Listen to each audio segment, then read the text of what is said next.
മുഖം ഒന്ന് കാണിച്ചത്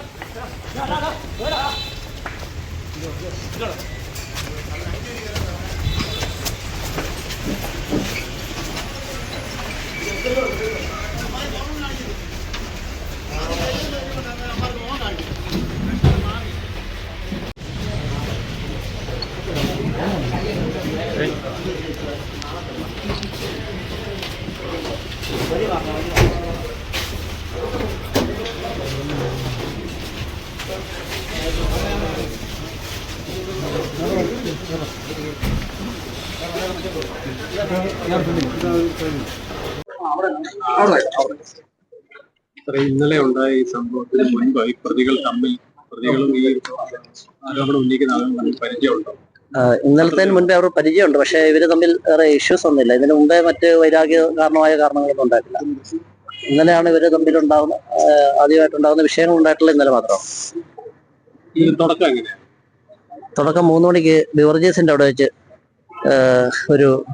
ഇത് അജോ എന്ന് പറയുന്ന ആളെ ഇതിലെ മിഥുൻ എന്ന് പറയുന്ന ആളെ അസഫ്യം വിളിച്ചത് വെച്ച് ബന്ധപ്പെട്ടുണ്ടായതാണ്. അതായിരുന്നു അതിന്റെ തുടക്കം. ആ തുടക്കത്തോടുകൂടി തന്നെ അത് അസഫ്യം വിളിച്ചെന്ന കാരണത്താല് മിഥുനും അജോനെ കയ്യേറ്റം ചെയ്തു. ആ സമയം ഇതിലെ അജോ ഇതിലെ 1, 3 പ്രതികളെ 3, 4 പ്രതികളെ വിളിച്ചു വരുത്തി. അതിനുശേഷം ഇതിനകത്ത് മിഥുന്റെ വീട്ടിൽ ചെന്നിട്ട് ഇവർ ഭീഷണിപ്പെടുത്തുകയും ചുറ്റും ചെയ്തു. അതിനുശേഷം ഇത് കഴിഞ്ഞ് ഇവർ എരുമേലിൽ നിന്ന് തിരികെ വന്ന സമയം ഇവർ തമ്മിൽ മന്ദപരിധി വെച്ച് ഫോണിലൂടെ അങ്ങോട്ടും ഇങ്ങോട്ടും വാക്കേറ്റുണ്ടായി, വെല്ലുവിളികളുണ്ടായി. അപ്പം മന്ദപരിധി വെച്ച് ഇവർ തമ്മിൽ പരസ്പരം കണ്ടപ്പോൾ അടിപിടി കൂടി.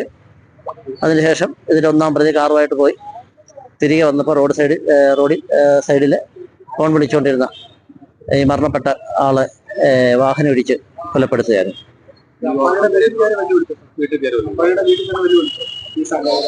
അമ്പാടിയുടെ വീട്ടിലല്ല, ഇതിനകത്ത് മിഥുൻ എന്ന് പറയുന്ന ആളുടെ വീട്ടിലേക്ക് ചെന്ന് വെല്ലുവിളിക്കുകയാണ് ചെയ്തത്. മന്ദപരിധി വെച്ച് അടിയുണ്ടായി.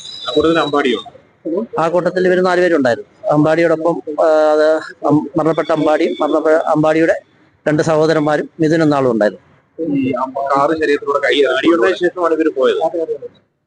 അതെ, ഈ കാറ് ശരീരത്തിലൂടെ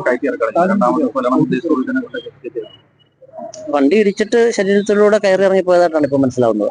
വണ്ടി ശരീരത്തിലൂടെ കയറി ഇറങ്ങിയിട്ടുണ്ട്. കാരണം മെഡിക്കൽ ഇതിനകത്ത് റിപ്സും ഇതെല്ലാം പൊട്ടിയിട്ടുണ്ട്, റിപ്സെല്ലാം പൊട്ടിയിട്ടുണ്ട്. ആദ്യത്തെ സംഘർഷത്തിൽ അമ്പാടി ഇല്ലായിരുന്നു, പിന്നീട് നടന്ന സംഘർഷത്തിലാണ് അമ്പാടി ഉണ്ടായിരുന്നത്. ആദ്യം നടന്നതിനകത്ത് അമ്പാടി ഇല്ലായിരുന്നു.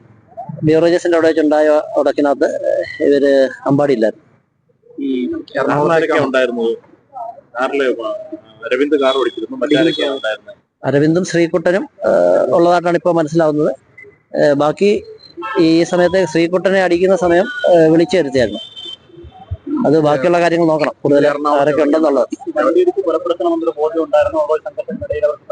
വണ്ടി ഇടിച്ച് കൊല്ലണമെന്നുള്ള ഉദ്ദേശത്തോട് തന്നെയാണ് വണ്ടി.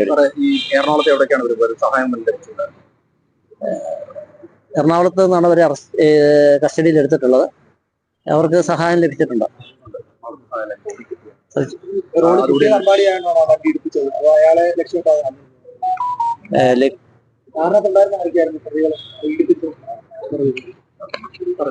കാരണത്തെ പ്രതികള് കാറടിക്കുന്നതിന് മുൻപ് ഇരു സംഘങ്ങളും തമ്മിലൂടെ അടിപിടി ഉണ്ടായിരുന്നു. അവര് തമ്മിലൊരു അടിപിടി ഉണ്ടായിട്ടുണ്ട്. ഇതറിഞ്ഞാണോ അരവിന്ദും ശ്രീകുട്ടനും വന്നത്? അല്ല, അരവിന്ദും അജയും കൂടെയാണ് വന്നിട്ടുള്ളത്. ആ സമയത്ത് കാറിലേക്ക് വന്നു. കാർ ഓടിച്ചിരിക്കുന്ന സമയത്ത് അരവിന്ദാണ്. ഈ അരവിന്ദിന്റെ പേരിൽ മുൻപ് കേസുകൾ നേരത്തെ ഒരു 307 കേസ് ഉൾപ്പെടെയുള്ള കേസുകളുണ്ട്. അരവിന്ദ് ഇവിടുത്തെ റൗഡി ഹിസ്റ്ററി ഷീറ്റിൽ ഉൾപ്പെട്ട ആളാണ്. റൗഡി ലിസ്റ്റ് ഉൾപ്പെട്ട ആളാണ്.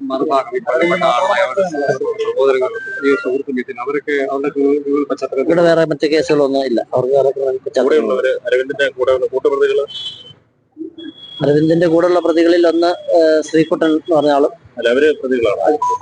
അല്ല, അവർക്ക് നേരത്തെ വേറെ കേസുകളൊന്നും ഇന്നലെ കാണുന്നില്ല. ഈ അമ്പാടിക്കും സഹോദരന്മാർക്ക് ഇതിൽ കേസുകൾ ഇല്ല.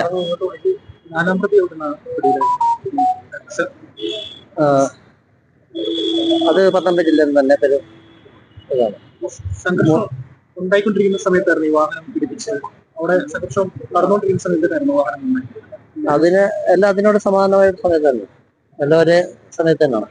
വലിയ വ്യത്യാസങ്ങളില്ല. അതിൽ തന്നെ വെരിഫൈ ചെയ്യണം കൂടുതൽ കാര്യങ്ങൾ. അമ്പാടിയുടെ സഹോദരന്മാരെ അറിയിക്കുന്നുണ്ട്. അമ്പാടി സഹോദരന്മാർ കൂടെ ഉണ്ടായിരുന്നു. ഉണ്ടായിരുന്നു. അപ്പൊ ഈ സംഭവം കൊലപാതകമാണ് നടന്നത്, അവര് തന്നെ തന്നാണോ അത് സഹോദരന്മാരാണ് കൂടി തന്നിരുന്നോ? അല്ല, മുഴുവൻ അവരങ്ങനെ തന്നിട്ടില്ല. ശരി.